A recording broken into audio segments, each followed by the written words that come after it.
And I see by the icon on my screen, we are live on YouTube. So I want to welcome everyone to our meeting for February 7th, 2022. I'd like to call the meeting to order and begin as usual with the land acknowledgement. So we'll begin tonight by acknowledging that we are meeting on Aboriginal land that has been inhabited by Indigenous peoples. In particular, we acknowledge the traditional territory of the Huron-Wendat, Anishinaabe, Haudenosaunee, Anishinaabeg, and the Oneida and Haudenosaunee peoples. Item 2 tonight's approval of the agenda. The recommendation reads that the agenda for the council meeting of February 7th, 2022 be approved as presented. Could I ask for a mover, please? Moved by Councillor Ostrander, seconded by Councillor Burton. Thank you. Any comments, questions on tonight's agenda? Seeing none, I'll call the question. All in favor? Motion is carried. Thanks, everyone. Item 3, declarations of interest. Any member of council have a declaration of interest this evening?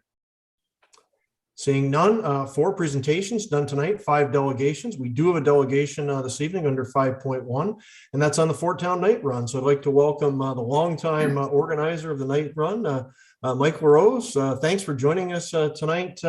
Mike, it's great to see all the plans you have for the Steampunk Festival and everything this year. So I'll turn the meeting over to you, and please take us through all your plans and preparations for a little later this spring. Sounds great. Thank you so very much. So like you said, there's a lot of different plans, and so I'm going to try to actually make it simple.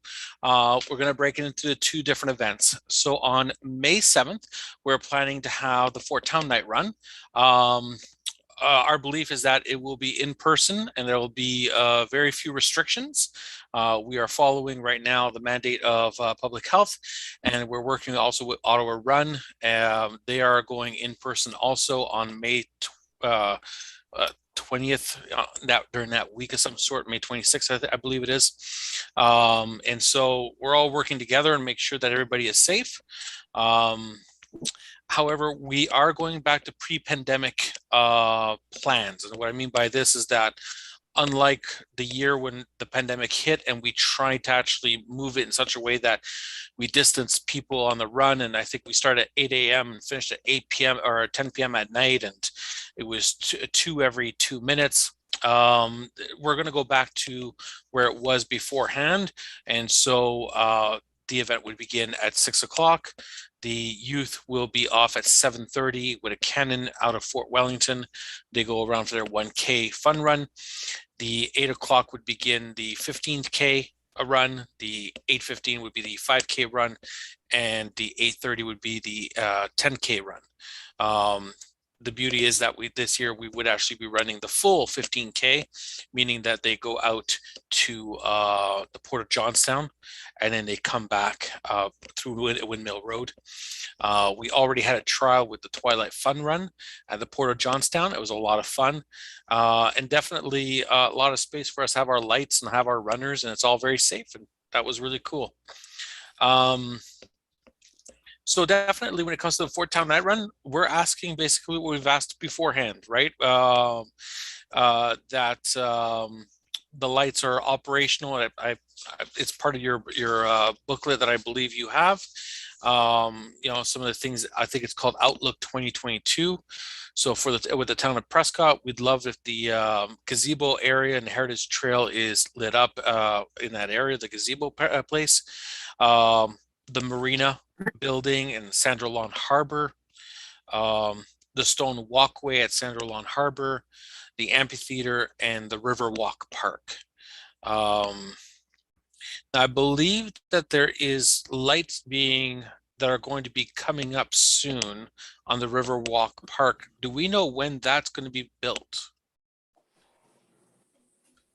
Mr. Armstrong, we have that coming up a little later tonight, part of that, the permission. So do you mean the Heritage Trail or Riverwalk Park?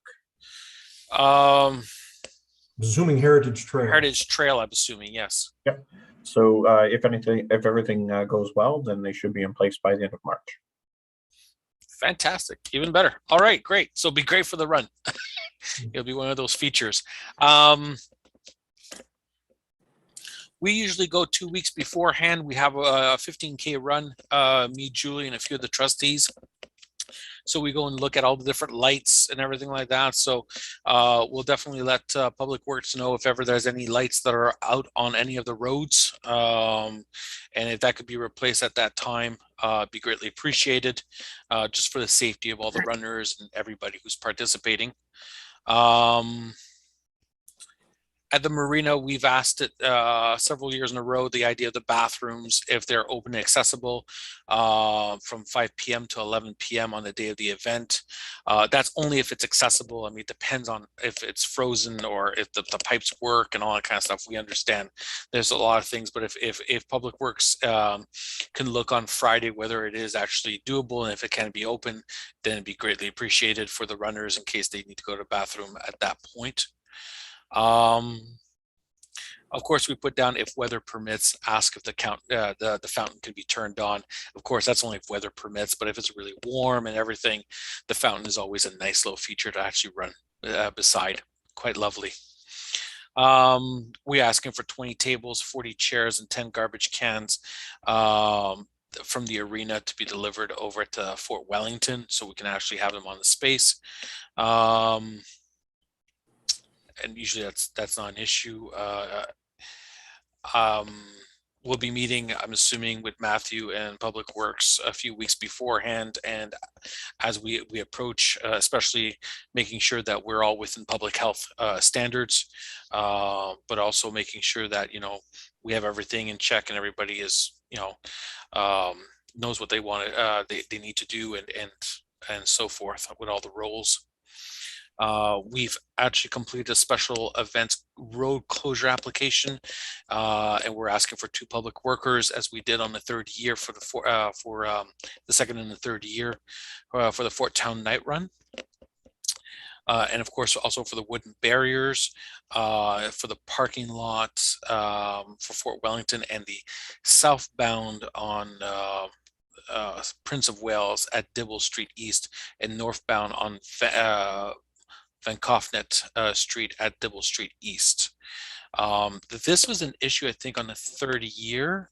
We had a truck or a pickup truck, I believe, from a resident that tried to go through that area. So having those barriers are very important. It keeps the runners safe, and especially that finish line safe. We have usually the fire department that comes over and they put their truck, and there's the lights and everything, and it's really cool to see at night.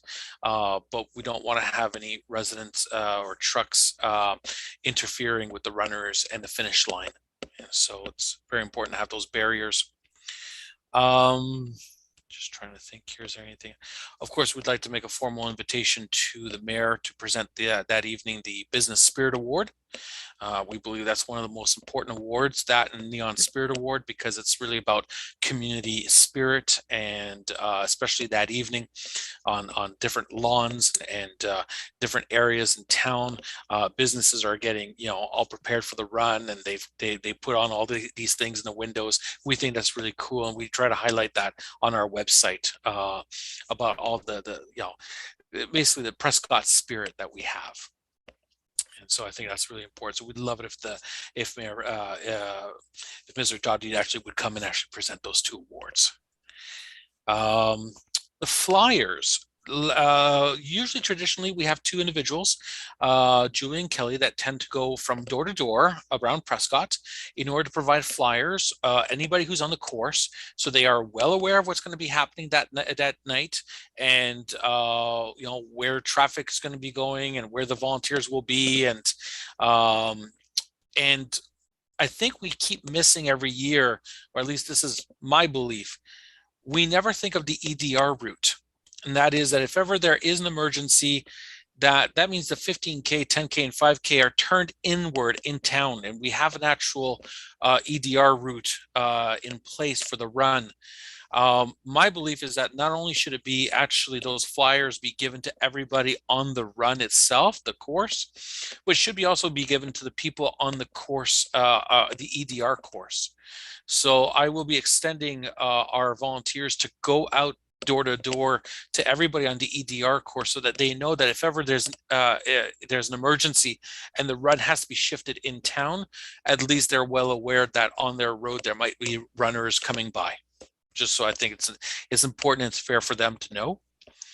We've never had that previously, but it's usually whenever I say it never happens, it usually happens. So it's always good to be prepared.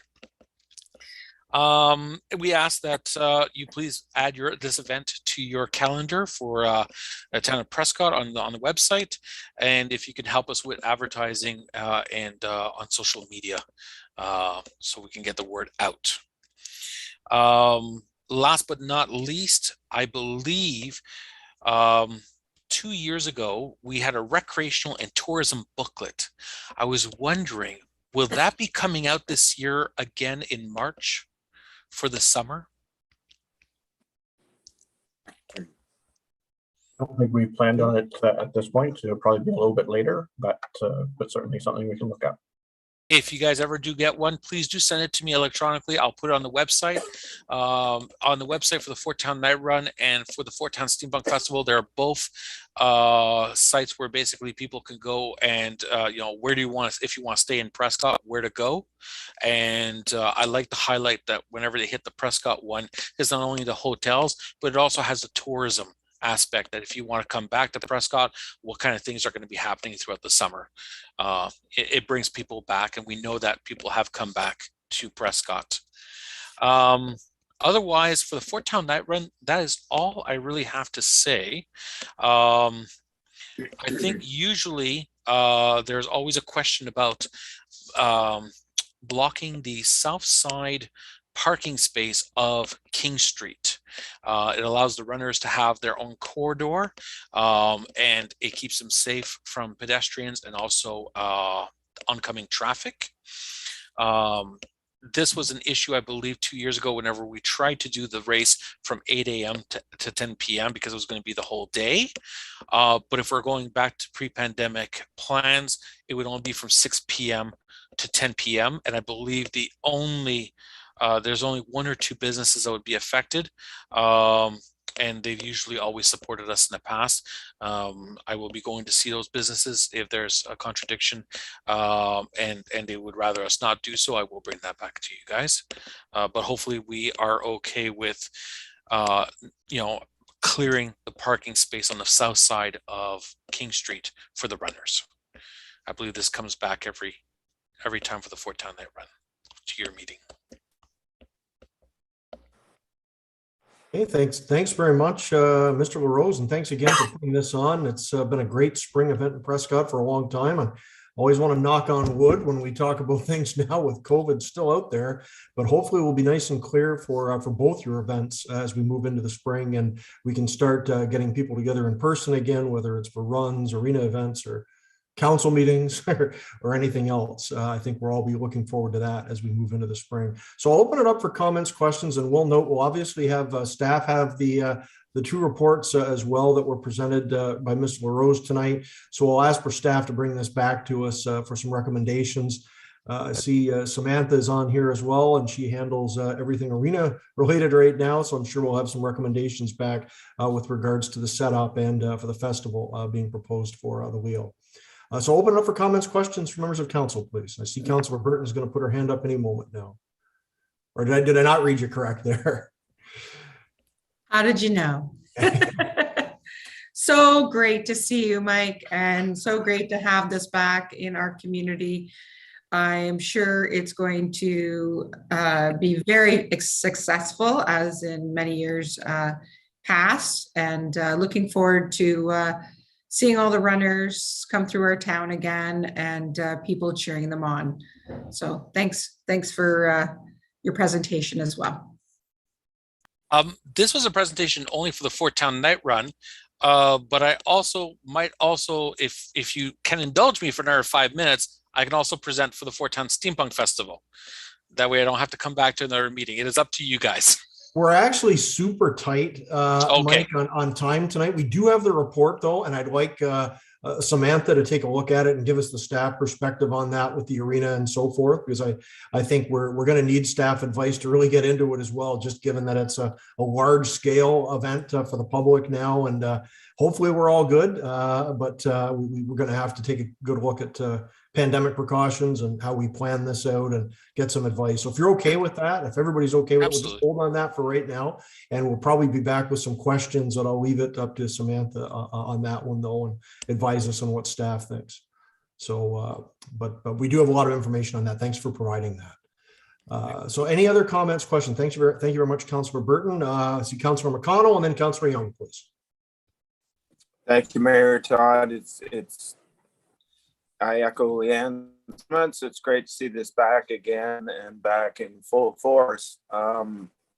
I don't know whether staff has mentioned this to you yet or not, but I think I saw your route coming down Dibble Street. Dibble Street is under construction this spring, summer, and fall, as it was last year. That's the 2 blocks from Edward Street down to Prince Street. And assuming they do the same thing this year that they did last year, they have an awful lot of pipe and equipment and stuff to store. And they were placing that on the south side of the arena and on the edge of the lawn at the Fort Field. So the route in particular is going to cause you some adjustment. I'm not sure exactly when they start. Matt could probably give a better idea on that, or Nathan. But I suspect as soon as the frost is out of the ground, they'll be giving it a go, because it's a big job. So you should be aware of that. There will be large equipment sitting around. There will be pipes and all kinds of other stuff sitting around. So that's going to have to be figured into your plans. Thank you. That's all I have. Excellent point, Lee. Mr. Armstrong, Nathan, does anybody have any timing on that? When that, I assume Lee is absolutely correct. They'll be starting that early in the season. Yeah, that's correct. Yeah, that's a good point, Councillor McConnell. The project will start approximately April and run till the end of August, September. And that'll be from, they'll probably have some staging area kind of around potentially exactly like south of the current Leo Community Center. And then the construction will be from Van Conant through to Edward Street. So that whole stretch will be under construction at various stages, but yeah, I would plan on it to be kind of blocked off for the most part. Okay, so I'll just ask staff then to Mike, did you have a comment on that? We'll definitely. Right, I just want to ask, so the path that comes out of Fort Wellington, you know, the from the doors themselves of the fort, the path that comes out, that is not really south of the arena. It's a little bit more, I think, east of the arena. Will that be blocked? That area should be fine. That was all redone last year as part of the project, so you should be clear from that area on. So if you kind of let us know which areas that that you ideally have opened up or not encumbered, we can make sure that we transfer that along. That's fantastic. Thank you very much. Yeah, we can definitely. I'll just change the course map and recalculate. Thanks for raising that, Councillor McConnell. Councillor Young, please. Thank you, Mayor Todd. Mike, can you remind me what happened last year? There seemed to be, we were planning for it and then it wasn't a go, and there seemed to be some hard feelings. And can you just walk me through what happened last year? I'm going to assume you mean 2020. So in 2020, we were on March 16th, we received notice from public health that the pandemic was in full swing, and we were going to have to take measures, precautions. We changed the date from May, I think it was May 4th or May 3rd or May 2nd, I can't remember. And it was changed to September 26th. When we got close to September 26th, everything was going well. But then a week before one of the variants, or 2 weeks ago, before one of the variants came about, public health on the Wednesday morning told us that everything was a go. And then on the Wednesday afternoon, it was not a go anymore. And so it changed to a virtual run. Which meant we had bags in my car, and I did the 3,800 kilometer travel to house to actually get all the bags to every runner in Ontario, Eastern Ontario, from Belleville right up to Pembroke, right up to Hawkesbury, right down to Cornwall. As for hard feelings, at the time, it was an emotional time. everything was already in gear. I believed it was going to be the last year for the Fort Town Night Run, just due to the fact of the stressors that were involved. But things changed, and we were able to put on the Twilight Fun Run last year at the Port of Johnstown. We were able to actually accommodate the public health recommendations. And so from that point on, we went forward, and that's why we're going to continue. Okay, thank you. This is a big fundraiser for you. Yes. And a big event for the town, of course. Could staff include, when they review those reports and bring them back to our next meeting, can we put a ballpark number in the cost of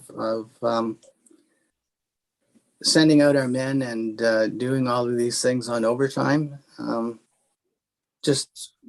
We've been doing that lately with our requests for donations or funding. So I don't recall having it done for the fun run, and it would be interesting just to see what the town is providing. Thank you. Thank you very much, Councillor Young. Open up other comments, questions for Mr. LaRose this evening. Okay, I think we're good.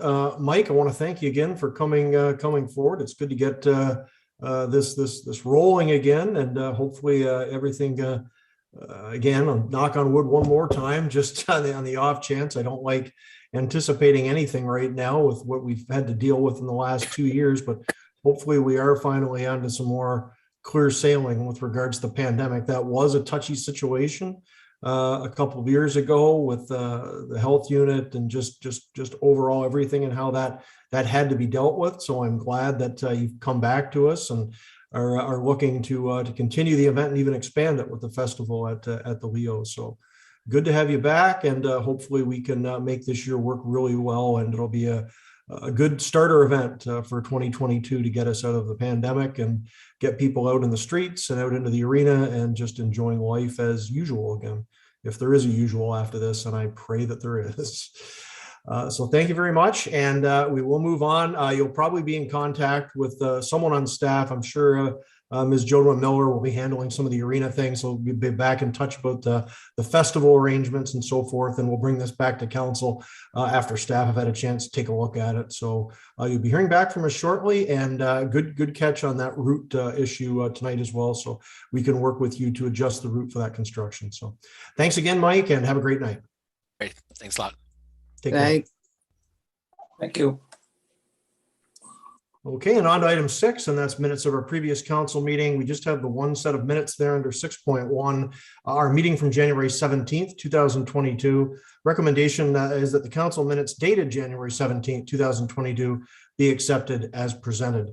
Could I ask for a mover, please? Moved by Councilor Burton, seconder. Councilor Shankar, please. Any comments, questions on that set of minutes? Seeing none, I'll call the question. All in favor? Motion is carried. And just a quick question for our clerk. Do we have to pass minutes from that meeting last week, or how do we handle that for that special meeting?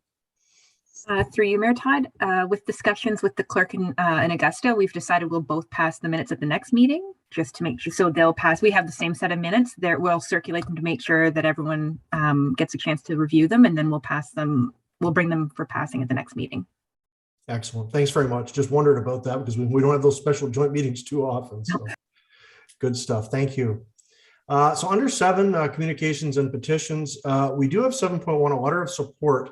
Where the Township of Augusta is asking us for our assistance and sponsorship of this legacy project that they're doing. Everyone had a chance to read it. We got it a few weeks ago, and I will note that it's from Deputy Mayor Shaver on behalf of Mayor Malenko, who's fully aware of this. Staff, did anyone want to comment on what we're being asked to provide here, and if we need a motion this evening and that letter of support? Or are we waiting for a little more information?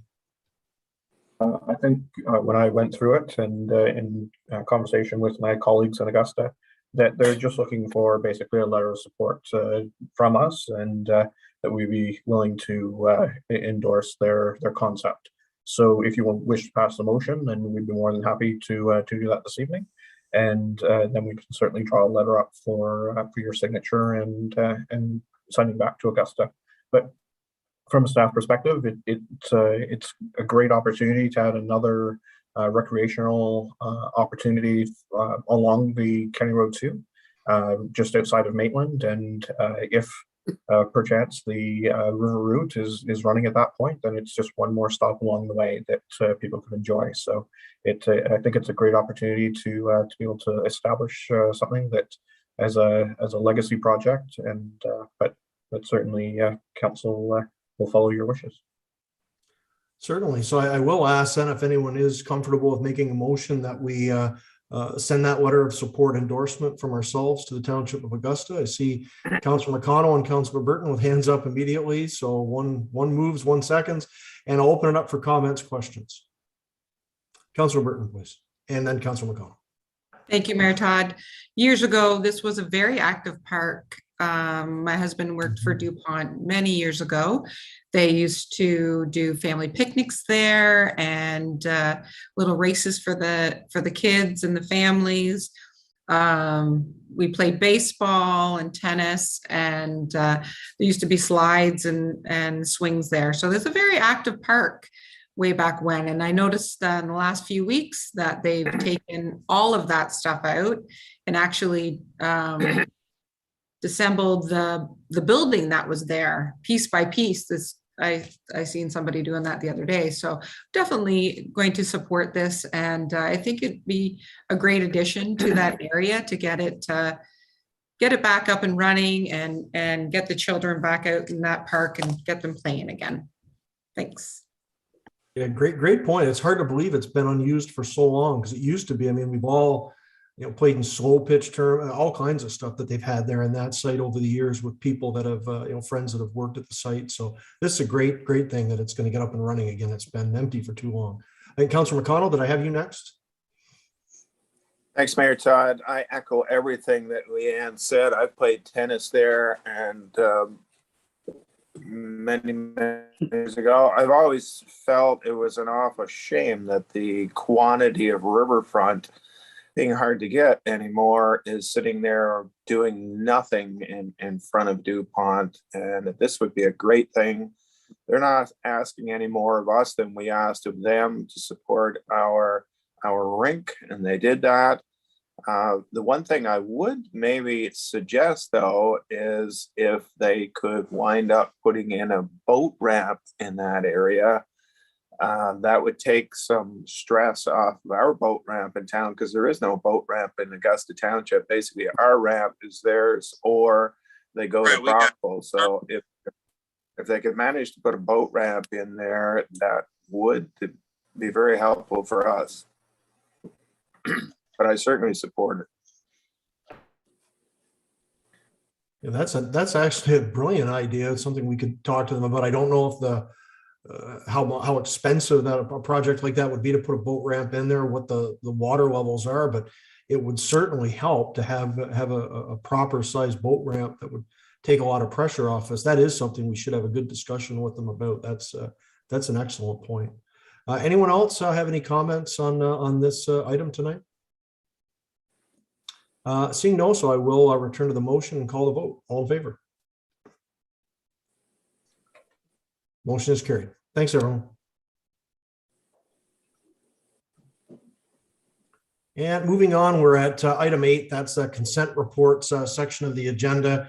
We do have under 8.1 the information package. 8.2 is a staff report that just brings back for a vote here supporting the mission and vision statement for the joint Augusta and Prescott economic development strategy, which we passed as a larger group last week, of course. And 8.3 is a staff report 11-2022 building and planning update. Anybody care to have this split off this evening? We can discuss it under the one motion, but did anyone want to split it off for separate action? Seeing no, so we will return to the recommendation under the consent reports that all items listed under the consent report section of the agenda be accepted as presented. Could I ask for a mover, please? Moved by Councillor Young, seconded by Councillor Ostrander. Any comments on any of those items, 8.1, 2, or 3? Seeing none, I'll call the question. All in favor? Motion is carried. Thanks, everyone. So 9 committee reports, nothing this evening. 10 mayor's portion of this evening, not much.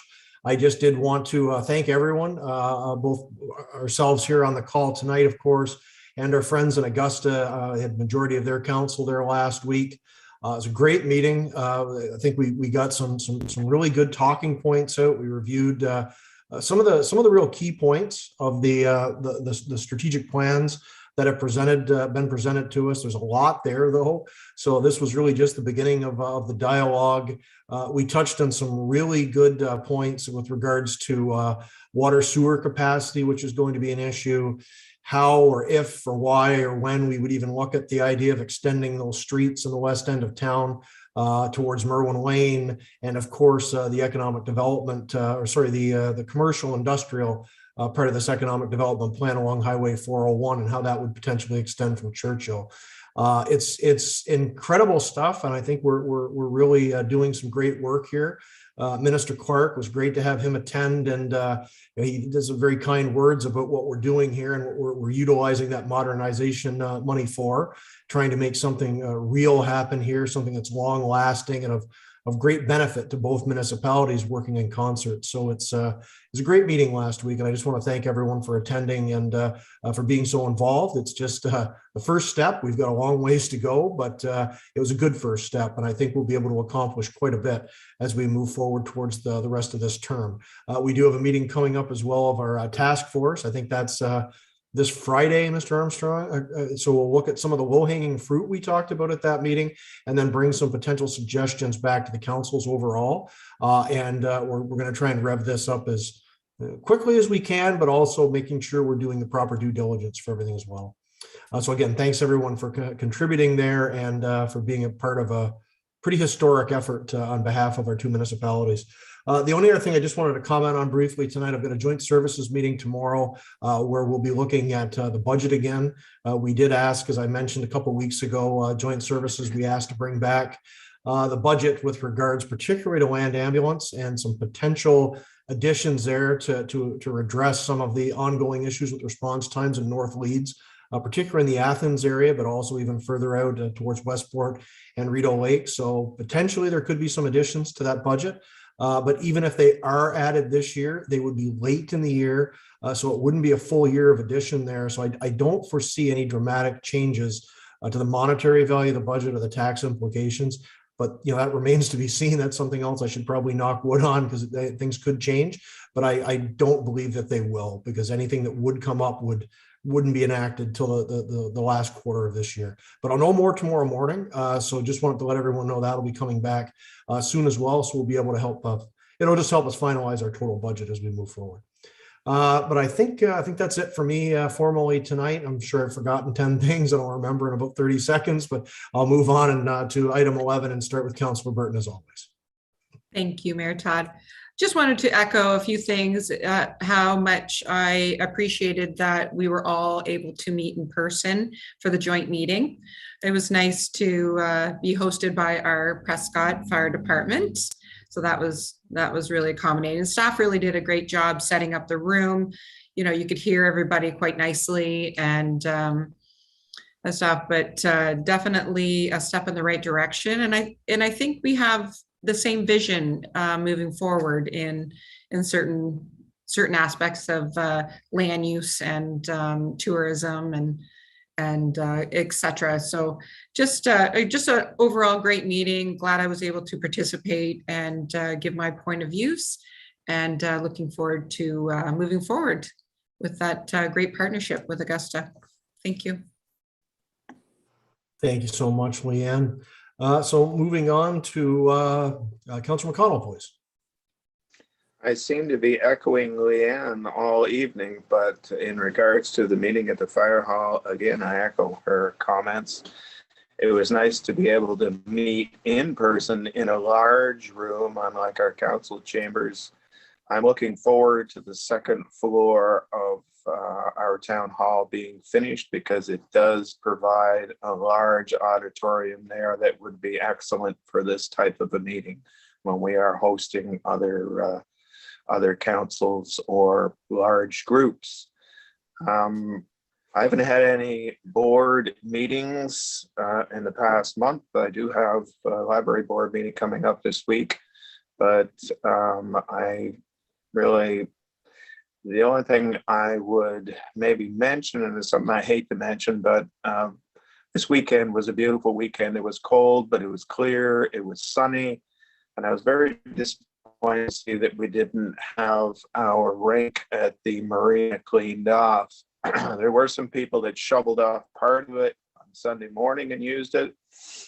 It is cleared off today, but given the fact that this is winter, that we don't have an arena, that we have gone to the trouble to make a couple of rinks and the people are enjoying them, and we haven't always had that. We've had tough times with weather and outdoor rinks over the years. I think we should give direction to staff that even if it is an overtime bill, that they make sure that those rinks are cleaned off for the weekend. And I'll leave it at that. Thank you. Thank you very much, Councillor McConnell. I will let staff respond to that now, because that was a interesting comment. I've actually heard it from someone else as well this morning on the weekend. Mr. Armstrong, Mr. Richard, any comment on that, on Councillor McConnell's words tonight? Yeah, no, we appreciate the feedback. I think what you saw in January was, I'm going to say, a bit of a record dump in snow. And that has kind of triggered the staff to be working a lot more hours than usual, just to basically handle the snow removal on the streets and the sidewalks. I think their level of service on that is probably above most cities and towns. And part of that involves staff working midnight to 8 o'clock on some evenings to do the snow removal, and they've done that several times in January, so 3 times so far. So that, unfortunately, that has kind of gotten in the way of the labor, ensuring that is taken care of. And on top of that, there has been a bit of a learning curve as well on the marina, and making sure that ice is in good shape and cleaned off consistently. So I think a couple of those things have kind of slowed the I guess the a picture perfect maintenance of that harbor for this year. So it's definitely something that I mentioned to staff on a daily, if not every 2 days, to make sure that they're on top of that and taking care of things down there. And they do want to make sure that it's done well and it is maintained properly. So I think it's just a case of running a lot of hours to keep the snow removed off the streets and the sidewalks this year.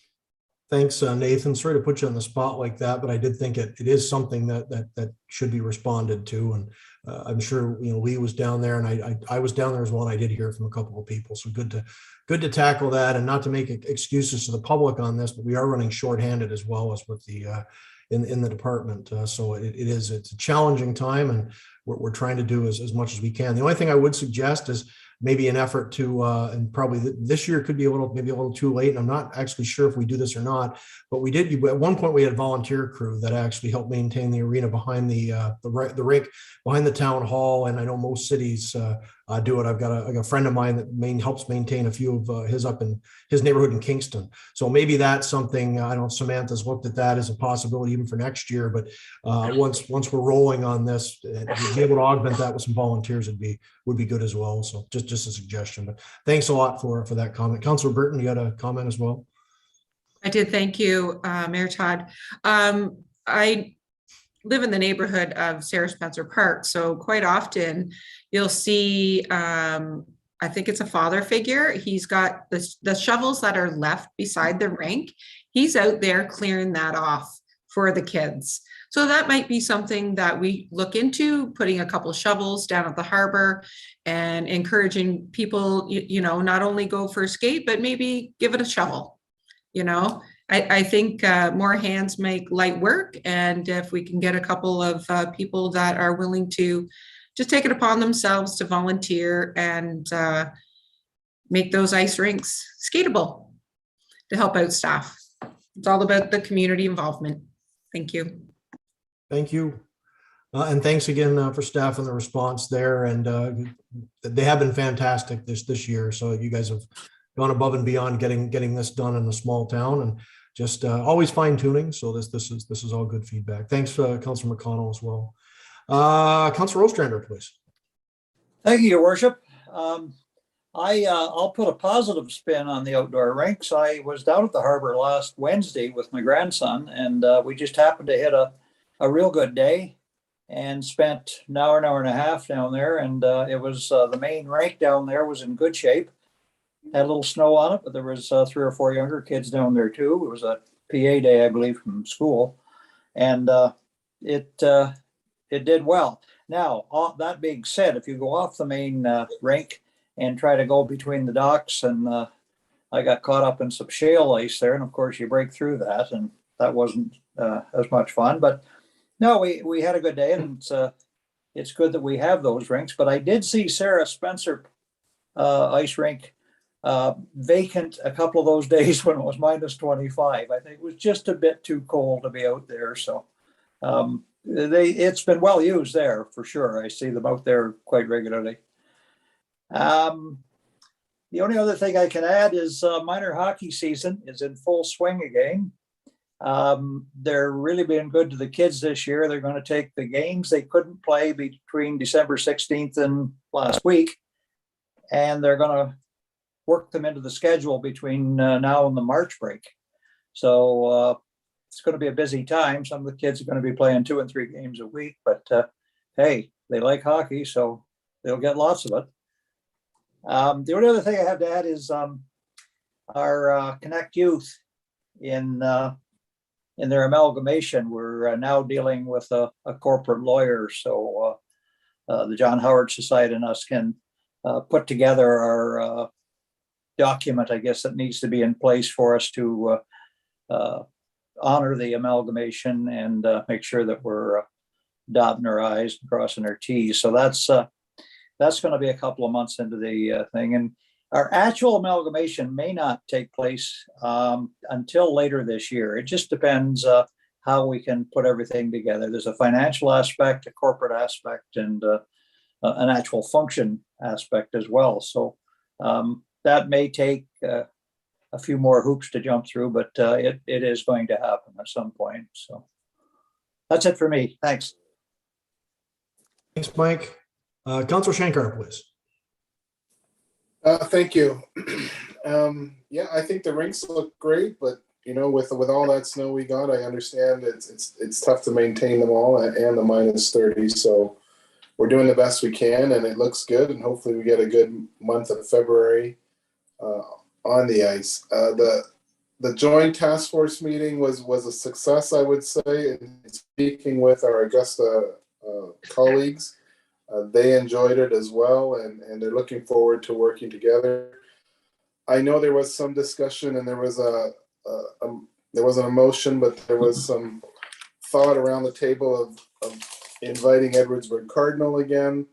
I think that's probably a good idea. We can invite them, and let's see how they respond. All right, thank you. Thank you very much, Councilor Shankar. Councilor Young, please. Thank you, Mayor Todd. I attended the Board of Management meeting for St. Lawrence Lodge last week, where we adopted our budget. Our budget increase for the year is 3.33%. Unfortunately, it translates into a little bit more than that for us because, as you know, we're on a 5-year rotating count for the number of residents that are living in the home at this time. At this particular time, in 21, we are at the highest number of residents that we have been in a long time. So unfortunately, our increase was a little bit more like a 9% increase. And I've given those numbers to Matthew, and it's about $20,000, Matthew, something like that, that we have to find. About 18. So It's just the way it is. Some next year it might work in reverse for us. Thank you.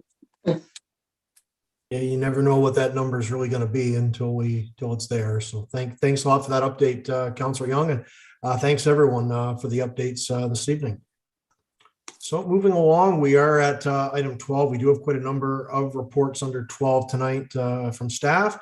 So start off with 12.1, that's staff report 12-2022. That's an update on our Family Day activities planned for the very near future. And I will turn the meeting over to Samantha Jodwell Miller. Sam, any comments just on some of the highlights of your update this evening? Sure. Thank you, Mayor Todd.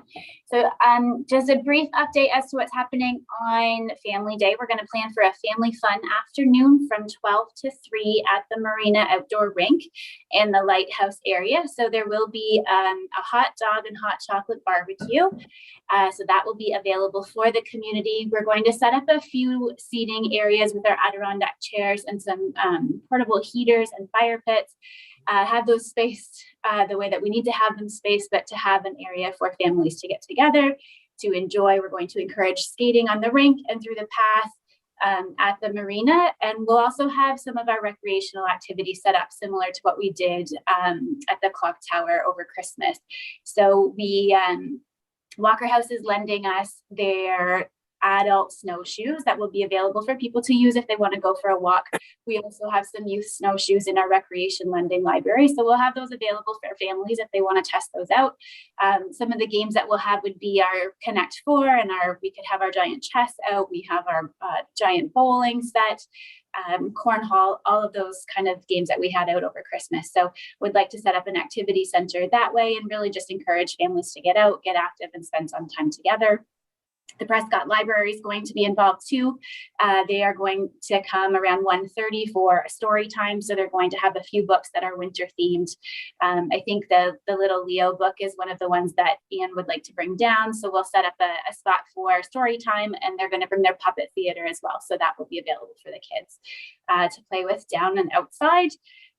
Economic Development is running their fabulous I Love Local campaign. So this will be where they're going to do their draw for that campaign as well. So I think we're having fun trying to get some different ideas together for one day for families to get together and celebrate. Fantastic. Thanks for all that, Sam. I'll open it up for comments, questions from members of council. Councillor Young, please. Well done, Samantha. You put that together in a very short period of time, and it looks awesome. Thank you. Thanks, Ray. Any other comments? Seeing none, so I'll leave it off there. That was just presented for information. Thanks again, Samantha, for such a great plan. And this is another one that's nice to see happen. For the longest time, we did have a frost festival in town, and the more we can move back towards some sort of winter carnival, frost festival, whatever you want to call it, especially around now that we have that Family Day holiday. It's great stuff. So very good day, busy day of activity. So thanks for bringing that forward. Thank you.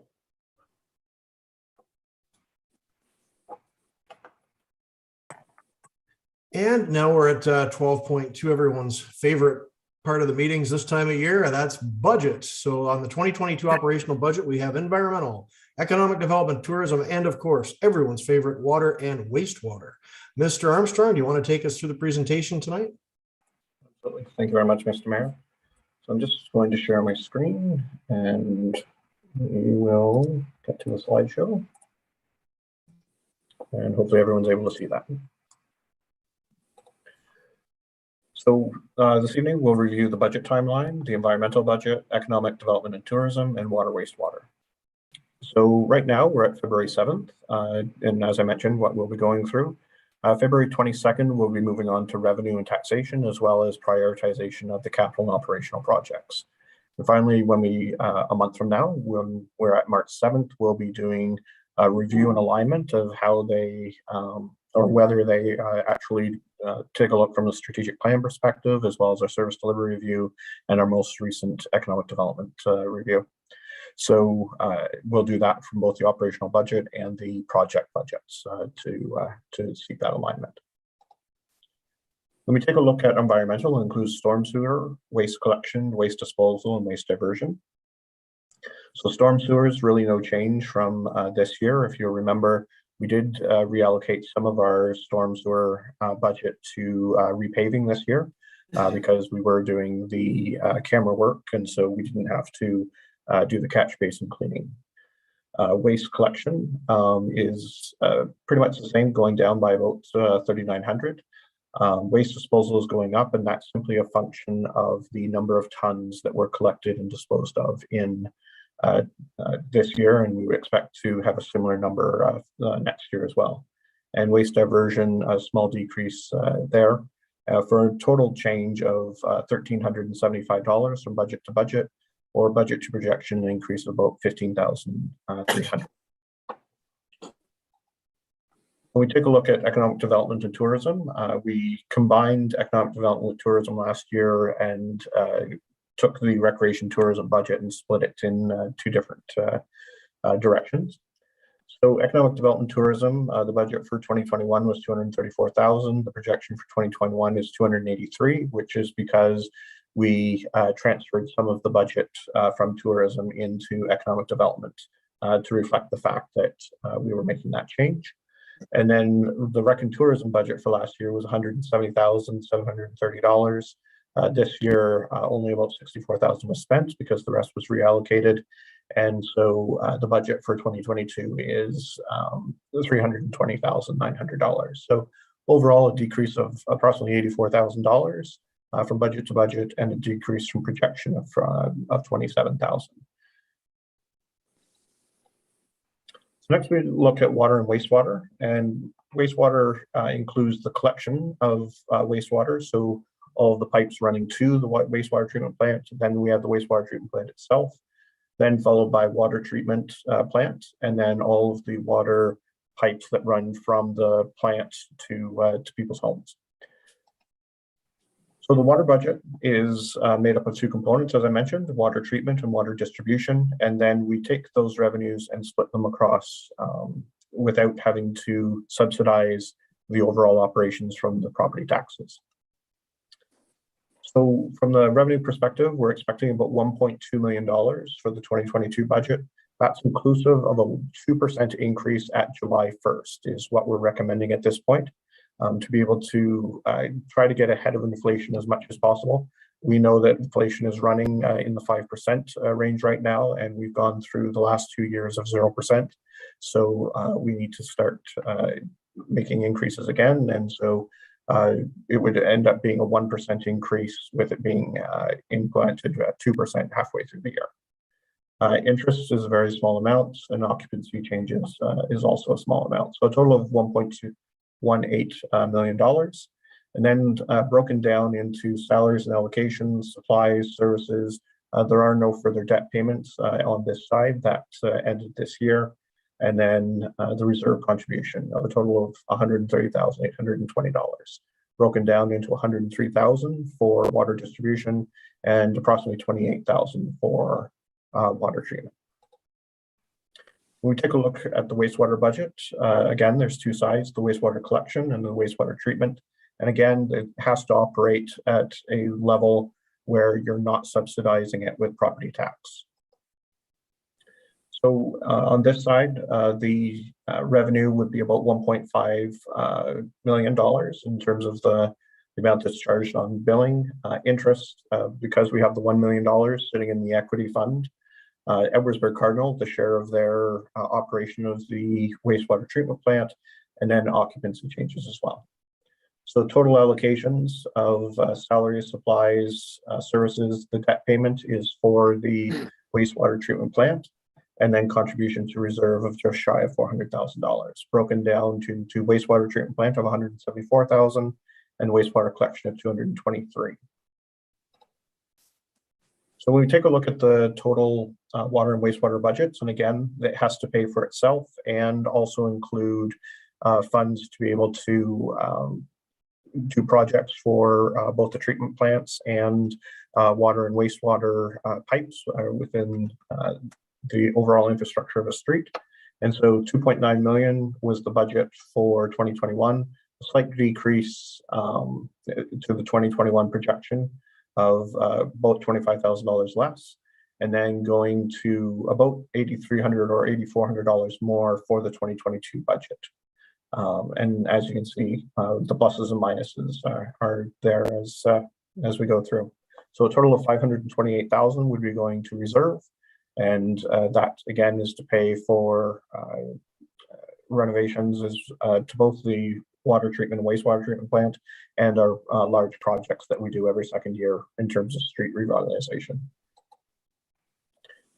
So our expenses to date, and so this is inclusive of all the expenses that we have so far, is going from 9.36 million.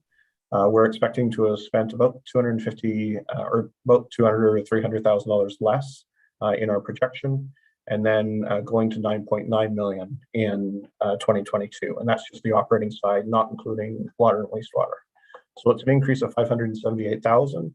And that sounds like a very large number, but we have to remember that 304,000 of that is simply the increase in our OSIF funding, which we are putting aside for the bridge, as well as an amount that we didn't spend for this year. So really that increase is closer to 275,000, and I'm still working on ways to get that to within that 3% increase, inclusive of the 1% dedicated to taxes that the council was wanting us to aim for, and what we will be bringing back at our next meeting to discuss exactly how we would get to that number. So all told, expenses are up about 6.2% on the operations side, about 0.3% on the water and wastewater side, and a total of about 4.7%. Overall. And the 2022 election is separated out simply because it is not a normal part of our operating budget, and so we didn't want to have it complicated with that. So total contributions from the operations side is 1.1 million we're going into reserves, and 528,000 for water and wastewater, coming to a total of 1.66 million going into reserve for 2022 at this point, but certainly we still have a couple of meetings to go to discuss exactly what that end number will look like. So that's my presentation for this evening. Next is revenue and taxation, project prioritization, and showing exactly how we would get from the number we're at today to being able to achieve that approximately 3 or slightly less than 3% property tax increase. I'm more than happy to answer any questions there might be. Thanks very much, Matt. Great presentation as always. So open it up for council for comments, questions. Councillor Young, please. You're muted, Ray.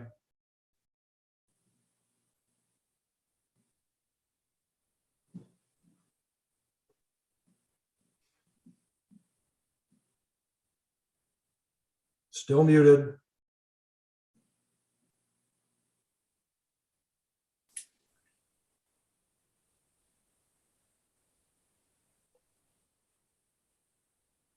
There you are. Okay, just to make it clear to everyone, we are not putting net 1.6 million into reserves. We are putting that money into reserves, but subtracting a whole bunch of it to run some projects, correct? That is absolutely correct. Okay. That was a lot of fooling around with your screen just to say that, but thanks, Ray. Other comments, questions, please. Doesn't look like anyone else has any comments this evening. So thanks again to Mr. Armstrong for bringing that forward, and we'll be back with more budget in a couple of weeks. So now we're on to 12.3. That's staff report 13-2022. That's a dock project. We've got the RFP results back on those docks we're replacing at the marina. So the recommendation is that council approve the selection of Kehoe Marine Construction for replacement of H dock and G dock for delivery in early May 2022 at a cost of $251,170 plus applicable taxes. Could I ask for a mover, please? Moved by Councillor Young, seconded by Councillor Ostrander.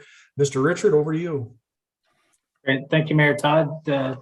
Through you. So so as we were kind of concluding a couple other council reports, we went to particularly the one in November 2021. Staff was directed to issue a request for proposal to remove and replace the existing G dock and also replacement of the H dock. So we learned that the city of Brockville was going out for RFP for a couple smaller island docks. So we were able to work with them and do a joint procurement process for the docks. So within that, we did, in the design, we did increase H dock from 55 feet to 115 feet. This will allow for basically twice as many boats as currently we're able to dock there. It'll have 6 fingers instead of 3. And then also there's going to be an easy launch kayak dock mounted on the west side of it. And it will continue to not have either the electrical services or water services on it. The other thing we did was put the dock or the finger that's closest to the retaining wall will have a finger that's 5 feet in width instead of 2 feet 6 inches, and this will be considered an accessible dock for boats that that could look at that amenity as something that is good for them with a boat. The other thing on H dock is that the end that was closer to the rock wall, it will be kind of designed in a fashion that could be extended at a future point down the actual rock wall to get some more dock footage there as well in the future. G dock will be similar in length as it is now. And then we also added 10 Sea-Doo ports positioned closer to the retaining wall. And then it will also still continue to include electrical services and water. And instead of 2 of the pedestals that have electrical and water, it'll have 3, and they'll each have 2 30-amp electrical circuits. And so it'll continue to have 8 fingers and the 10 Sea-Doo ports, and again, the electrical and the water. So H dock again was already removed, and then G dock will be floated out of the marina once everything's disconnected, and then the new docks will be floated into the marina. So the delivery of the docks, if we're to go with Kehoe, would be around May 6th, which is in good timing to make sure that we've got a bit of a buffer there to get everything installed and ready to go for at the marina for the Victoria Day long weekend. So the results of the RFP, we did get 3 companies submitted, and so they were received on January 20th. We received one from Kehoe Marine Construction at $251,000, and they can meet the delivery timeline that was requested. Another one was Croft Industrial, and it was $255,000 or $54,000. That was again, so that was with a steel piping and pressure treated cover on it, and that was the delivery date was middle of July, so that wouldn't meet the date that we requested. And then the third one was from Waterside Dock Systems, and it was $194,000 and a May 13 delivery date, but it didn't meet the technical requirements. And I'll kind of get into that a little bit more in the optional materials. So one thing council wanted to make sure that we did was request alternates for materials for either the decking or the materials for the floats. And so we did get some options for that. Kehoe Marine, they stick with so typically they do produce docks for many municipal marinas and private marinas. And they're pretty steadfast with sticking with a steel tube as far as a floating device and then a pressure treated topping. They do have a moisture shield composite decking, and that was $278,000, so it was about $20,000 more.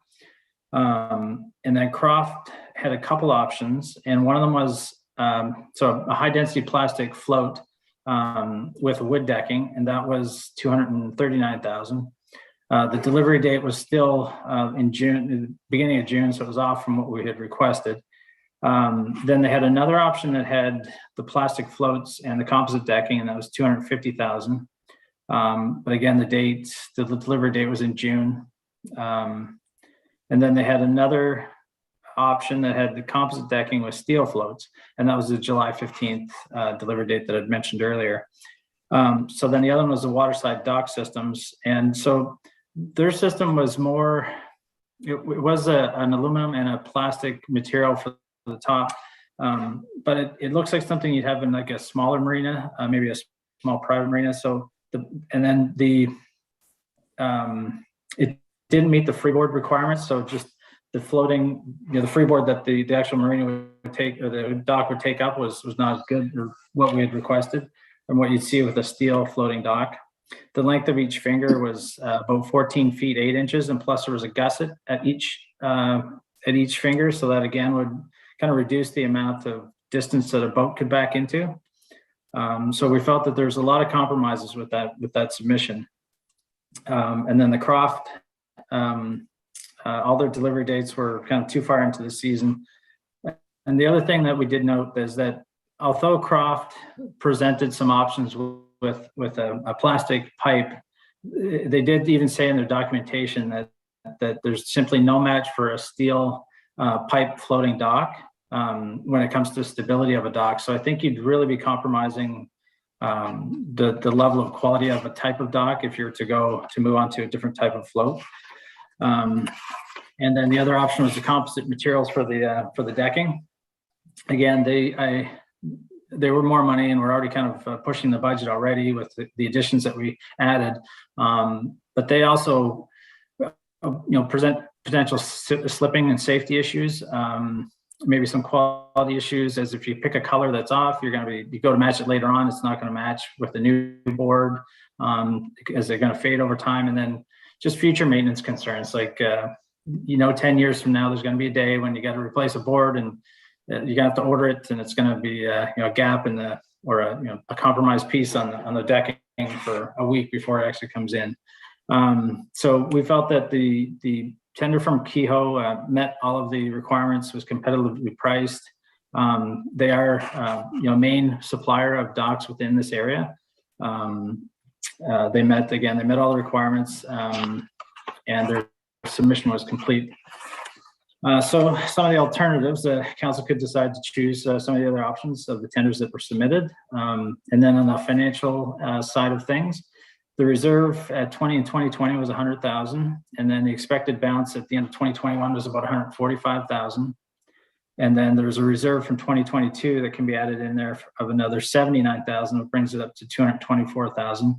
And then it's recommended that 50,000 could come from the infrastructure reserve to support the replacement, as we have a bunch of new features that are being added on, and again, over doubling the length of the dock of H dock, and also allowing it to have future expansion along the breakwall, and then also the kayak, the little kayak easy launch dock, and all those things, and that would leave a $20,000 reserve at the end of 2022.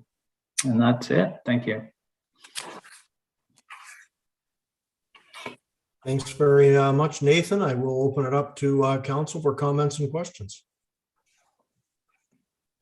Start with Councilor Ostrander, please. Thank you, Your Worship. Well said, Nathan. Kehoe is well known all along the riverfront and Lake Ontario. They're well known and well respected and been around for years. When I read the proposal there, the part that really caught my eye was the fact that they're going to undo the whole 2 docks that are current ones there, float them out of the harbor, and then float the new ones in and attach them. So that's indicative of people who know what they're doing, I would say, and would make it a little quicker and in time for our boating season for sure. So yeah, sounds good. Thank you. Thanks, Mike. Other comments, questions? Councilor Young, please. Just in case there are people who are wondering about G and H dock, those are the 2 most westerly docks in the marina, correct?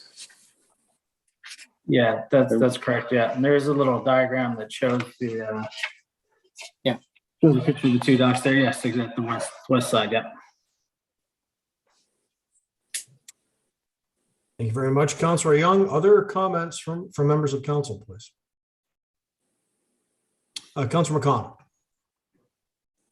Can you tell me the distance between the west side of the new dock and the break wall to the west of that? In other words, in the area where you're proposing to put the kayak dock? So through you, Mayor Todd, that distance appears to be about 12 to 14 feet. Thank you. The other thing that I would mention, we just had the night run tell us that they're going to be going through that area on the 7th, I believe, of May. This is proposed to be put in on the 6th of May. I don't know whether Keogh has got land equipment that they would be using and leaving there, tying up the area, but I think that's something that should be looked into simply because of the timing. Yeah. Okay. So we will definitely relay that to them. It's a good point. So we had May 6th as a Friday. So I'll, as we, if council approves this, we'll make sure that that's an important note of the public use of the marina. Thank you, Councillor McConnell. Thanks, Nathan. Any other comments, questions? The only thing I'd add is that even though this is above budget, of course, it's really already been noted, but there's an addition to revenue here as well on the revenue side for generating for that marina, and it also starts. We're really starting to modernize some operations down there. This does address some of the issues that we've had over the years, and there's more money to come down there in the years to come with regards to updating the marina. But this is a pretty major project that is going to improve things down there, I think, pretty dramatically, and we'll see the direction in which we're headed with the marina with this project. So it seems like a real good one to me. Any further comments? Seeing no, I'll call the vote. All in favor? Motion is carried.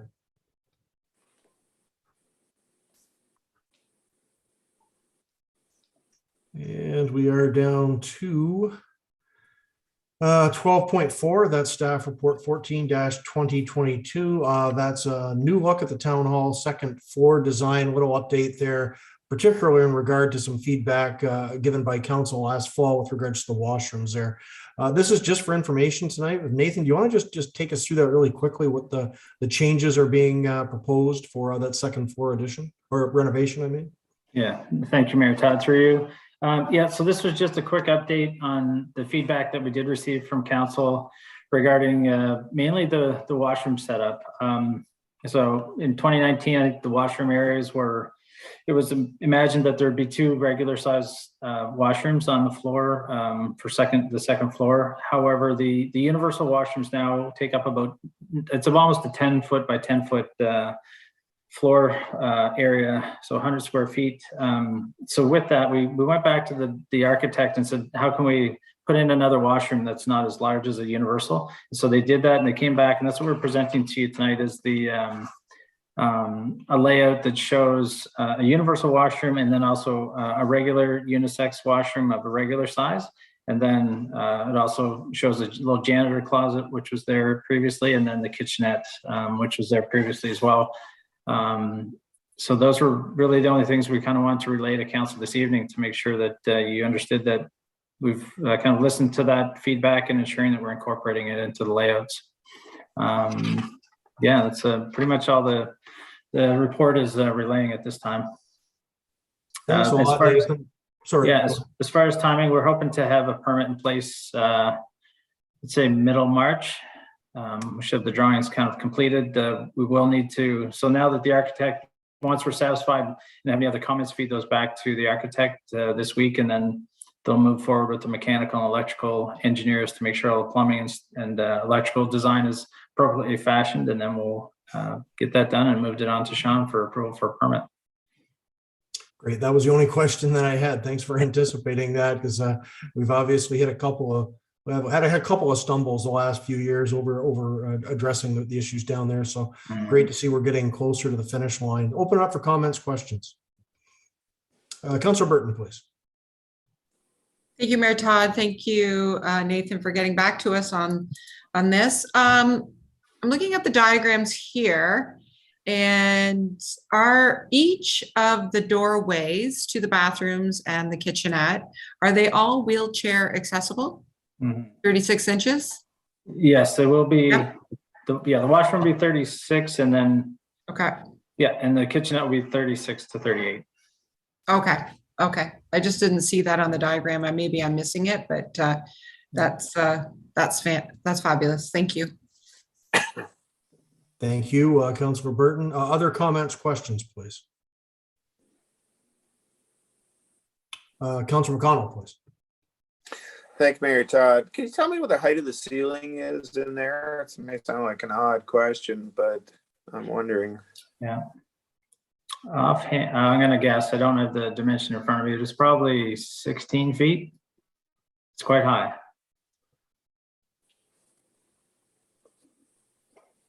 I have an odd reason for asking. I was hanging out with Fraser down at the museum last week, and he came up with a picture which I've never seen of the inside of the second floor of our old town hall in King Street. And basically the whole second floor was a big auditorium with a stage at the front and a balcony at the back. And given the fact that we are chopping some space out of that big area for washrooms and a kitchen, I was wondering if there was enough height to either plan for a balcony over top of it at some time. It wouldn't have to build it right now, just simply the support for it would be put in. 18 feet, I don't think does it, but if it had been 18 feet, that might have worked. Just a thought. Okay. Thanks for that, Nathan. If you did want to just look into that briefly, it's an interesting idea. I mean, that would be pretty cool up there, especially if we are going to start hosting theatrical type events. That would be pretty interesting. It's also just for people that haven't been in there, of course, since it's cleared out, and that's the majority of the public. I think aside from that Halloween event we hosted, there hasn't really been anyone there. But it actually is really fascinating. Like, we're leaving the beams up high exposed that go back to the original construction of this building going back to 1930. So it's going to be an interesting, really interesting look, kind of a retro look, but also pretty modern with regards, if anyone's ever seen like what they do with loft apartments and condos in older industrial buildings. It's going to look something similar to that up in the rafters, and it's going to be pretty striking. I think people will be very impressed with it when it's finished. So looking forward to that. Any other comments this evening? This was just provided for information, but anything further? Councilor Shankar, please. Thank you, Nathan. I was just looking at your report quickly. Is there a timeline for when this will be done? It's a good question through you, Mayor Todd. So we'll get. Am I frozen? Yeah. So ideally, we would have a couple of the staff do some of the regular 2x4 construction to save some costs. But we'll have to hire contractors for the electrical and the plumbing and any HVAC adjustments that need to be made. So we don't have a firm timeline yet. I think it'll have to wait until we get the permit in place and then issue, kind of understand what we can do and what we can't do. And then, until we kind of have the final drawings in front of us to know what can stay and what needs to be adjusted. But we will endeavor to move it along as quickly as we can. All right, thanks very much. Mm-hmm. Yeah, time is obviously of the essence there, as we've mentioned a couple of times, and now that Sean's back from his global gallivanting. Perhaps he can get that permit done for us in short order. Thanks very much, everyone, for the comments. Anything further before we move on? Okay, we're good. And thanks again, Nathan, for that. So 12.5 is staff report 15-2022. That's an update in the River Route Transit bus service. Recommendation here is that council directs staff to bring a report to the council meeting of February 22nd, 2022 to discuss and consider making the River Route service a permanent municipal service. Could I ask for a mover, please? Moved by Councilor Burton, seconded by Councilor Ostrander. Mr. Armstrong, please take it away.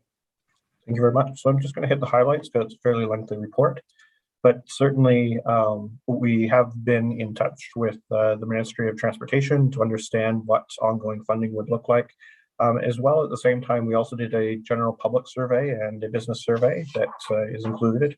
And we wanted to discuss a little bit about how the pilot project was going. So from a general survey perspective, we did have a good cross-section of individuals living and working across the 4 municipalities.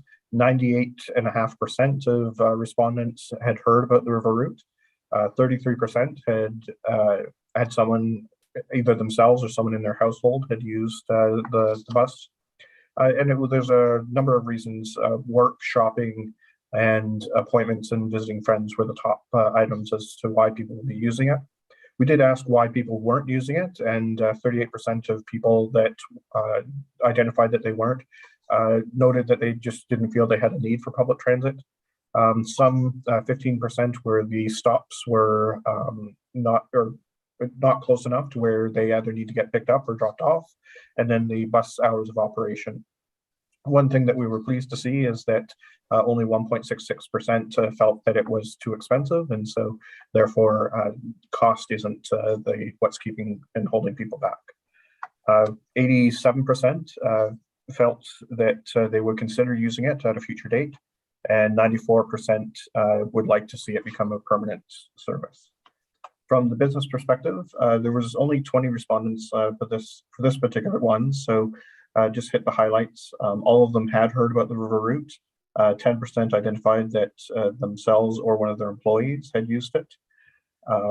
They identified that 40% of the respondents felt that it would help attract new employees in the future. 25% felt that they would be able to attract new customers, and 80% of the respondents would like to see it become a permanent service. So from a ridership perspective, August, we only had 2 days that we were running. September saw 21 days and 199 rides for an average of 9.5 per day. October, again, we were moving in the right direction with 20 days of operation, 245 days of our rides, averaging 12.3 per day. And then we had a little bit of stagnation when it came to October and November. And December, the last week in November, first week in December, we were doing really, really well. We were hitting an average of 16 rides per day. And then obviously Omicron and the new variant became much more in the news and much more part of our daily lives. And so throughout December, we saw those numbers going down. And then in January, it was a very difficult month when it came to ridership. So for the month of January up to the 28th, which is when I had data for, we'd had 19 operation days, 128 rides for an average of 6.7 per day. So when we take a look at where people are being picked up and dropped off, 6% of users are picked up and dropped off in Prescott, 40% are in Edwardsburg Cardinal, and 14% are in Augusta Township. So as of our last report, we discussed some of the changes that we would be implementing. So the week of January 24th, the bus is now departing along the second section instead of Kenny Road 2 from Brockville, and it travels to Maitland. A stop has been shifted from Sarah Street to Merck Hall in Maitland. Additional stop at Cedar Street in Maitland, shifting the Ingridion stop to James Street in Cardinal. And then we're piloting the flag down service in Prescott, Johnstown, and Cardinal. We're also working towards adding additional stops along County Road 2 And I just have to be in touch with my counterpart in Edwardsburg Cardinal to confirm how that's coming along. So the pilot is slated to end at the end of February. And so really what we were trying to do is understand how are we doing so far? What is, do people want to see this moving forward? And where can we go from here? So the financial results, as of the end of December, we were behind in our fare revenue, mostly because not hitting, simply because of not hitting our goal of 20 to 30 riders per day. The Eastern Ontario Leadership Council and Municipal Share are on budget. Salaries are slightly over what we expected by about $1,200. Fuel is considerably over what we expected, simply because we are now sitting at $1.50 and higher per liter of fuel, and we haven't had that historical experience in the last couple of years. And maintenance is actually pretty much right on budget. So we're expecting at the end of December, we had a deficit of about 11,000, and to the end of the project, about 16,000. So one of the things that that we could do from a Prescott perspective is we have a small amount of the Shop Local COVID funding left from last year that we could apply to this project. And given that about 50% of the riders are coming from Prescott, then if we were to put $10,000 of minorization money towards that, it would mean that our contribution of 20,000 equaled that of Edwardsburg Cardinal and Augustus. So about a 50-50 share based on ridership. So the analysis of the river route, as I mentioned, I did reach out to the province and the Ministry of Transportation in terms of gas tax funding to understand exactly how that would work. So their formula is based on 70% on ridership and 30% based on the total population that you're serving. And through that, we're able to determine. They also provide, or they have a cap that is 75% of whatever the municipal funds as well as your ridership revenue is. So really that's the subsidy that's available. And you can see on the chart below exactly what that would mean. They did note that if they receive an endorsement from Prescott as the lead, or all of the municipalities that are contributing financially, that they would be able to perhaps include us in the most recent quarter, which ends March 31st of 2022, and then be an applicant to the program in 2022, 2023.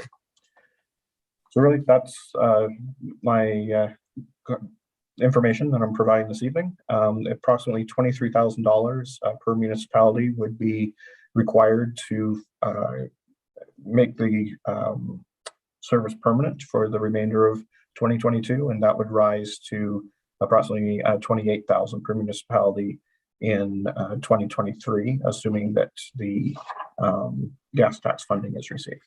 So really want to provide the information, get some feedback as to what other questions there might be, and things that we can try to answer to the best of our ability before council decides whether they wish to proceed with making the service permanent.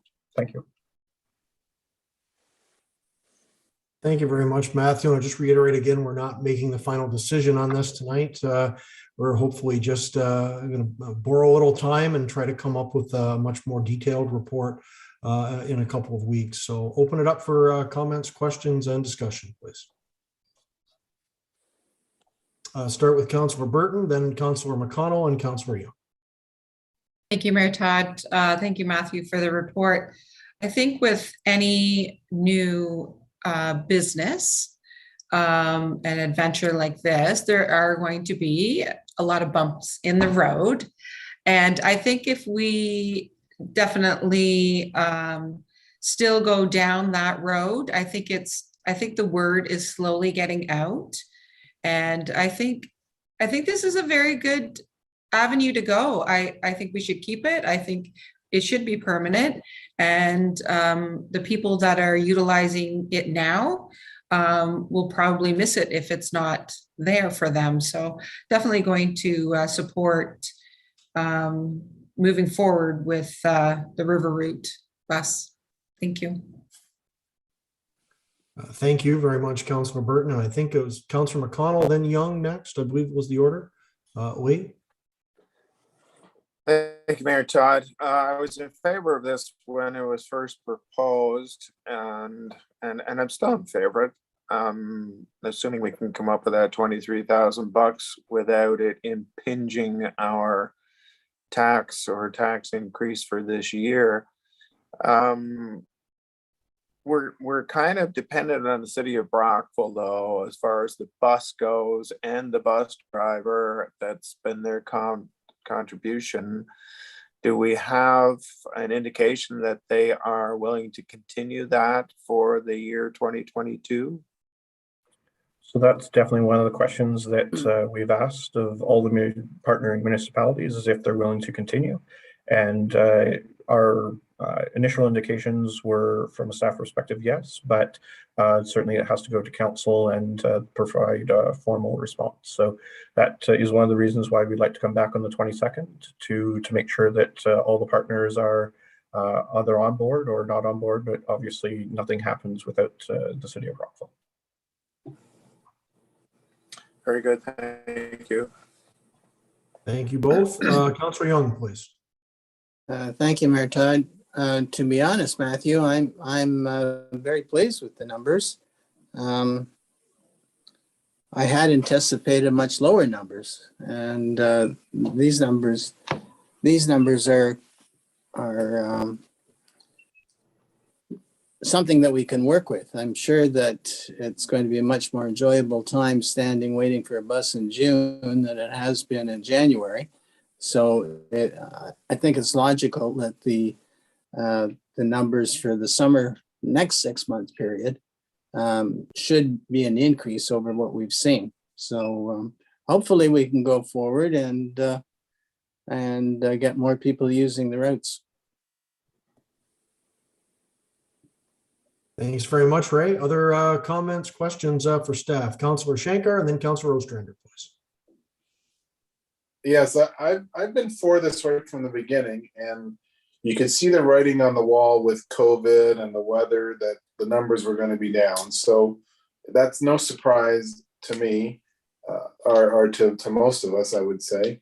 And you're right, Ray. Like, you know, who wants to take a bus in minus 30 weather? But although, I mean, I see it quite often, it does run pretty much on time, which is really good. I know there's been like a lot of comments, social media, like, let's go to Spencerville, let's go to Iroquois, let's go to Kempville. And I think someone responded, well, get your council involved, you know, like we can't run this show from Prescott the whole way. In terms of the finances, I like the way you laid that out. It doesn't look like it's a huge cost to us, and the benefit is definitely there in the gas tax and in other formats. So yeah, I'm still in favor of this, and I look forward to your report on the 22nd. Thank you. Thanks very much, Corey. Councilor Ostrander, please. Well, just to reiterate, I think if COVID is good enough to loosen its grip somewhat, and the price of gas keeps going up, I think we're playing into the transit mode of getting to work or getting wherever you're going locally here. So I think it's well worthwhile to invest in 2022 and then judge it as moving towards 2023. It only makes sense. So here's hoping. Thanks, Mike. Any other comments from members of council this evening?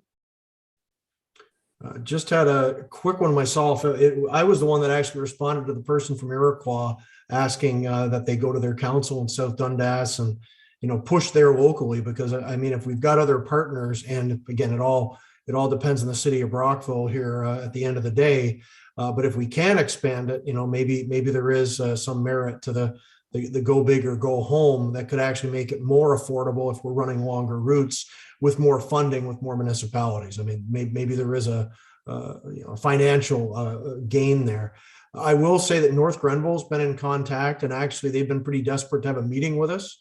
The last 2 weeks, Mayor Peckford contacted me about this about 3 weeks ago, and I had a good talk with her today because they were really pushing for a meeting this week. And I wanted to put it off. I've been talking to Mr. Armstrong last week about this. We thought it'd be best to just put it off just a little bit while we get information from Augusta and Edwardsburg Cardinal to see where they're at. And they're going to be receiving this report. Matt, do they have it both up tonight, was it? Or I can confirm that Edwardsburg Cardinal was this evening, and I believe it was on Augusta's meeting this week or next week. I'm just not sure which day. okay, so we'll have some more information there shortly. And I asked Matt to reach out to Minister Clark's office as well last week, see if there's any other funding available, and also the EOLC. I don't think the EOLC used the full amount of their funding on this initially, because I think it was just Matt, correct me if I'm wrong, but it was just ourselves and one other project that they funded. Was it not just two? I think so, but since then, I think there's at least 2 or 3 others that they're now in contemplation with. Okay, so maybe there isn't any more funding there, but I do want to clarify that with the OLC, because if there is any funding left, this does flow through from the province anyways.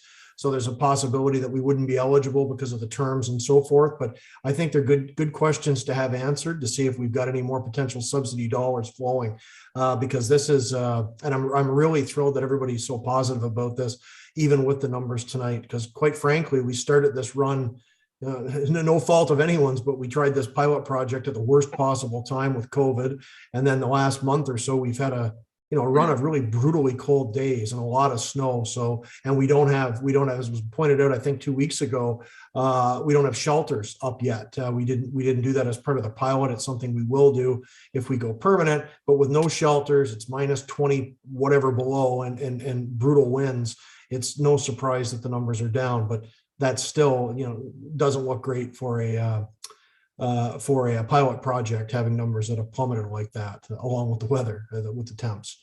So hopefully we'll have some more information on this going forward. And I say we will have that dialogue with North Grenville once we know a little bit more with Augusta and Edwardsburg Cardinal. Just see what the options are out there, and see how this possibly looks. Whether we keep it in the same format, maybe expand it if the money works, or something else. But I'm glad we're looking at all the options, and we're really exploring this because I think it's a really valuable service.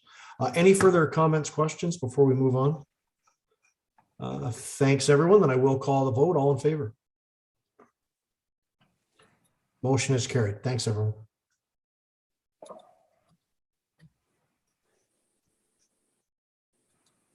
And we are now down to 12.6. That's staff report 16-2022. That's to appoint our community grant application review working group from members of council. And the recommendation does read that council will appoint the following 3 members to the 2022 community grant application review working group to review these applications. And those are Councillor McConnell, Councillor Ostrander, and Councillor Young. Before I ask for the motion, gentlemen, you're all willing to accept that? Seeing nods and raised trademark thumbs up. So we're looking, we're good there. So I will ask for a motion then on that recommendation. Moved by Councillor Shankar, seconded by Councillor Burton. Thank you both. Any discussion? All those in favor? Motion is carried, and thanks to the members of the working group for putting their names forward. Again, I think it's the same group as last year. 3 years. 3 years. Oh, good stuff. Okay, well, thanks very much, gentlemen, and look forward to seeing the results of your review. So item 13, resolutions, nothing this evening. We do have a couple of bylaws. 14.1 is the IntelliVote Systems Agreement with the election coming up. We have discussed this, I think, the past couple of meetings. Recommendation is that bylaw 05-2022 being a bylaw to authorize an agreement with IntelliVote Systems Incorporated for the purposes of providing telephone and internet voting for the 2022 municipal election. Could I ask for a mover, please? Moved by Councillor Young, seconded by Councillor Ostrander. Lindsay, did you have any comment on this? We've pretty much covered it already, but just a quick note for people at home of what we're approving tonight to prepare for the election. Yeah, through you, Mayor Todd. As you stated, this has come forward. It came last meeting. It's just the agreement to approve to move forward with the IntelliVote as our alternative voting method for the 2022 municipal election that's coming up here in October. Thank you so much. Any questions from members of council? Seeing none, I'll call the question. All in favor? Motion is carried. Thanks, everyone. And we do have one more under 14.2, one more bylaw this evening, that is. 14.2 is the Waterfront Trail License Agreement with Parks Canada. Recommendation is that bylaw 06-2022, being a bylaw to authorize a lease agreement with Her Majesty the Queen and Right of Canada as represented by the Minister of the Environment for the purposes of the Parks Canada Agency to lease lands located on Part 16, 17, 23, 24, and 26 for a period of 10 years to be read and passed, signed by the mayor and clerk, and sealed by the seal of the corporation. Could I have a mover, please? Moved by Councillor Young, seconded by Councillor McConnell. Mr. Armstrong, I want to comment on that briefly, and this is actually, it reads pretty dry, but it's actually going to have a pretty good impact on people with regards to that lighting down at the Heritage Trail in the next little while. As we already kind of touched on that at the start of the meeting, but please give us the highlights. Certainly. So this was originally established, I believe, back in 2005. It had a 10-year lease agreement with it that expired in 2015. So when we started to have discussions with Parks Canada about the lighting along the Heritage Trail, they realized that it had lapsed and needed to get this into place. It's very similar to that 2005 agreement, and so we don't have any concerns from obligations perspective or anything like that. And once this is signed, I believe it comes into force on March 1st. And then our next step once this is signed is just getting formal approval for the lighting and being able to install it. So we're looking at hoping by the end of March that it will be up and in play. And we're very excited about being able to move that forward. Thanks so much, Matthew. And I apologize if I did miss that briefly. I just was looking at an email quickly here that just came in. The lights, everything is all ready to be installed, correct? So as soon as we get the okay, we're all good to install that whole run. That's correct. Yeah. Excellent. Thank you. And apologies if you did mention that. So I will open it up for comments, questions from members of council this evening. Anything on 14.2? Councilor McConnell, please. Thank you, Mayor Todd. Through you, the heavy black line on that map that was provided indicates the route of the paved pathway, and that's where, of course, the lights are going. But the gravel pathway that's to the north of that loops back through the treed area and then connects with the walkway down from Boundary Street. That is, I didn't see anywhere where that was mentioned as part of our part of the ability to use.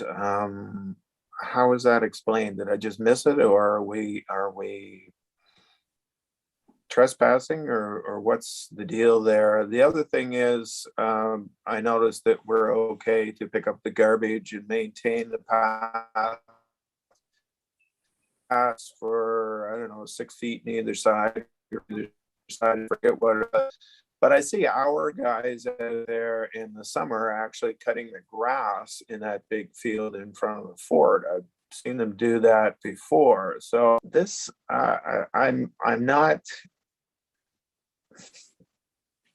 just not convinced that what is in this agreement is what we're allowed to do or what we're doing.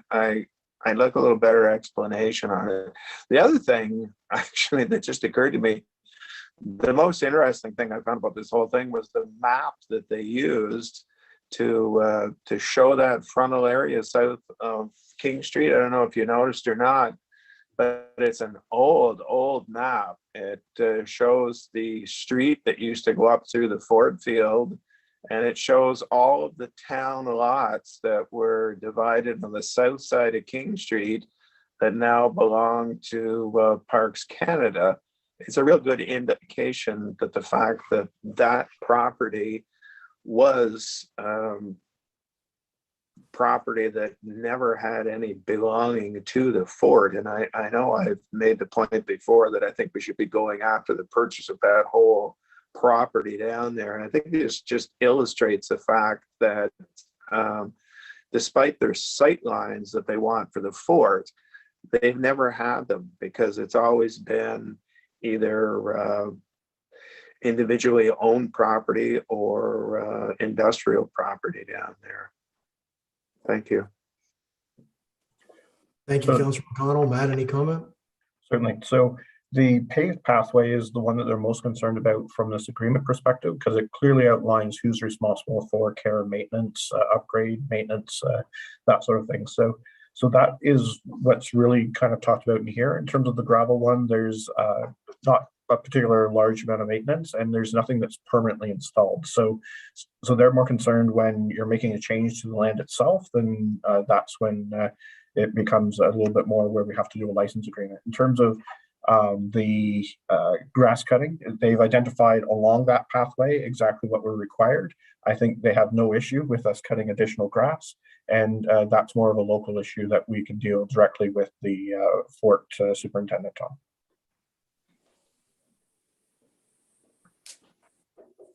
Thank you, Mr. Armstrong. Any further comments on this agreement this evening? Just will say, just in connection to what Councillor McConnell saying, I really agree with a lot of that. The ongoing concern, though, is if we ever could get possession of that property, would be a multi-million-dollar cleanup. We all know what used to be on that site. So that would be the one issue. The feds want to clean it up and sell it to us for $1. I'm all in, but we would have to be very, very cautious about what we would accept there, because that could be something, a massive, like generational cleanup that other municipalities have gotten into. And so Coburg was one example, I think, that was brought up during the Miller Dickinson Blaze report for Augusta, and ourselves mentioned another municipality, and they're talking 50, 60 years of ongoing cleanup effort and so forth. So these are very expensive projects. And but otherwise, no, Lee is absolutely right. It'd be fantastic property for us to own and possibly do a little with. And the one thing I did want to mention, just for people listening out there, we do a lot of the maintenance down here. I'm not complaining about parks, but we definitely do help out, to say the least, down there with the grass cutting and so forth, just like we do with the province along the 401 overpass and in that area with the trees and the grass cutting. We've done that over the years. So I just wanted to take that moment to thank our public works guys again for that, because some people just assume that this is all provincial and federally maintained, and that's really kind of far from the truth in many cases. And it also shows just how stretched our operations department is when it comes particularly to cutting grass in the summertime. We do far more than we actually own, I would say. So just did want to mention that. I know we know it here, but not everybody out there that be watching know that. So with no further comments, I'll return to the motion and call for the vote then. All those in favor? Motion carried. Thanks very much. And Mr. Armstrong, if you could just let us know when that proceeds through, I'm sure you will, but just let us know when those lights are going up, because it's something I think we're all kind of excited about. It'll be a nice, be a pretty interesting change down there for the first time in forever. So good to have it done. Sorry, go ahead. No, absolutely. Thank you. And that takes us through bylaws this evening. So we're on to 15, new business. Did any member of council have any new business they'd like to raise this evening? Saying no. 16, notices of motion. Did any member of council have a notice of motion to present tonight? Also seeing no. We have nothing under 17, mayor's proclamations, nothing under 18, closed session, and nothing under 19, rising reports. So it takes us straight to the 20. That's our confirmation bylaw for this evening. That's 07-2022. Recommendation reads that bylaw 07-2022, being a bylaw to confirm the proceedings of the council meeting held on February 7th, 2022, be read and passed, signed by the mayor and clerk, and sealed by the seal of the corporation. Could I ask for a mover, please? Moved by Councilor Ostrander, seconded by Councilor Burton. Thank you both. Any discussion? Seeing none, I'll call the question. All in favor? Motion is carried. Thanks, everyone. And takes us to item 21, adjournment. And we do have a recommendation there, of course. The meeting be adjourned to Tuesday, February 22nd, 2022, time being 7:50 p.m. Could I ask for a mover, please? Moved by Councilor Young, seconded by Councilor Shankar. All in favor? Motion is carried, and boy, we've got through quite a bit in a short period of time tonight. Want to wish everybody well. Have a great night. Stay well, and we'll talk to everyone soon. Take care, folks.